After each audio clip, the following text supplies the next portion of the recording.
During winter break, I found myself home alone one night. I decided to relax in our sunroom, a cozy space we used as a TV and movie room. It was equipped with a door leading to the side driveway.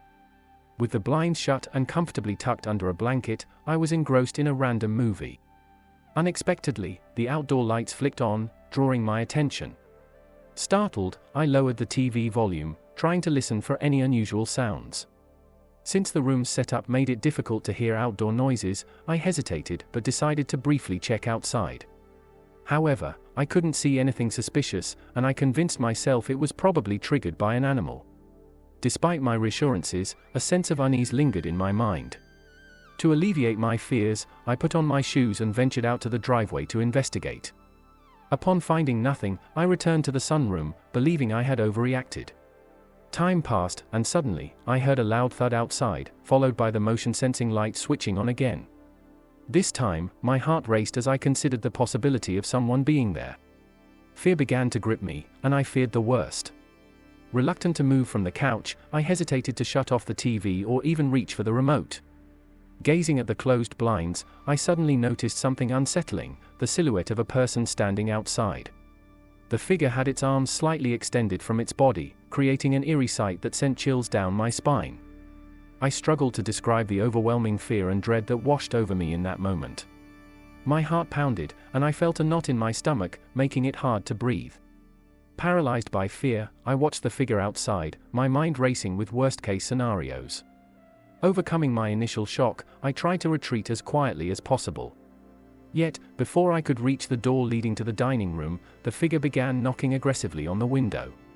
Panic intensified, and I screamed, immediately reaching for my phone to call the police. My heart pounded as I stood frozen by the doorway, waiting for the authorities. The knocking eventually stopped, but my fear escalated when I saw the shadow of the figure moving towards the door. Peering through the blinds, I caught a glimpse of a disheveled old woman with wiry hair standing outside. The sight was both terrifying and bewildering. With the police on their way, I was instructed to stay in a locked room with a weapon for protection until their arrival. As I anxiously waited, I heard the sound of shattering glass, causing my heart to race even faster. I couldn't believe this was happening, it felt like a living nightmare.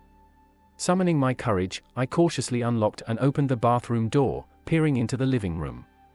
There she was, the old woman with wild hair, standing amid the broken glass. Our eyes met, and I felt an overwhelming sense of vulnerability.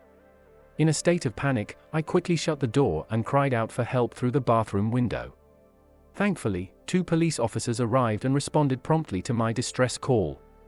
I begged them to crawl through the broken window at the back of the house. Outside, the commotion escalated as the officers confronted the intruder. They successfully detained the old woman, who exhibited signs of mental instability. I kept my distance, feeling both relief and fear, as the officers dealt with the situation. It turned out that the woman lived nearby with another woman who rarely left the house. The old woman's multiple mental health issues indicated she needed specialized care. My parents pursued charges against the caretaker, arguing that she should be held responsible for allowing the mentally impaired woman to break into our house. Although the lawsuit didn't go in our favor, the old woman was removed from the neighborhood and placed in a treatment center. Though this terrifying incident left a lasting impact on me, I was grateful for the police's swift response, which ensured my safety and brought a sense of closure to this nightmarish experience. The weeks following the terrifying encounter, my nights were plagued with horrifying nightmares. Vivid images of the old woman with her wild hair and crazed eyes haunted my dreams, making it difficult to find peace even during the day. Every creak and rustle in the house sent shivers down my spine, and I couldn't shake the feeling that I was being watched. One night, while my parents were away for the weekend, I mustered the courage to sleep in the sunroom again. It was a challenge, but I felt the need to confront my fears head-on. As the night wore on, the familiar unease returned, and I found it hard to relax. The thought of that old woman lurking outside, waiting to strike, filled me with dread. Just as I was about to drift off to sleep, I heard a faint tapping noise coming from the window. My heart pounded as I hesitated to investigate. The rational part of me told myself it was just the wind or a tree branch, but I couldn't shake the feeling that something was terribly wrong. Summoning my courage, I tiptoed to the window and slowly pulled back the curtain. To my horror, there she was again, the old woman, staring back at me with those manic eyes. In a trance-like state, she reached out, pressing her palms against the glass, her mouth moving as if she were trying to say something. I couldn't bear to look any longer. I stumbled back, tripping over a chair in my haste to get away. The tapping on the window grew louder and more frantic. I knew I had to call the police, but fear paralyzed me, rendering my fingers useless as I fumbled with my phone. In the midst of my panic, I remembered the weapon my parents had advised me to keep nearby. I grabbed a baseball bat from under the couch and clutched it tightly, using its presence as a source of strength. Finally, I managed to dial 911 and sobbed out the words, "Please, you have to come quickly. She's back." As I waited for the police to arrive, the tapping persisted, growing louder and more ominous with each passing second. The old woman's face remained etched in my mind, her deranged expression seared into my memory. I felt as though she was tormenting me, invading not just my home but my very sanity. When the police arrived, they searched the area thoroughly, but there was no sign of the old woman. They assured me they would keep a close eye on the neighborhood and increase patrols in the area. Still, I couldn't shake the feeling that she would return, lurking in the shadows, waiting for the perfect moment to strike. From that night on, my sense of security shattered. The sunroom, once a place of comfort and relaxation, became a source of terror. I couldn't bear to be alone there, and the mere thought of opening those blinds sent shivers down my spine. As weeks turned into months, the fear slowly subsided, but it never truly disappeared. I installed additional security measures, hoping they would provide some semblance of safety. Yet, the memory of that night still haunted me, a constant reminder that evil could lurk in the most unexpected places. To this day, I can't help but wonder what would have happened if the police hadn't arrived in time. The thought of that old woman breaking into my home still fills me with terror.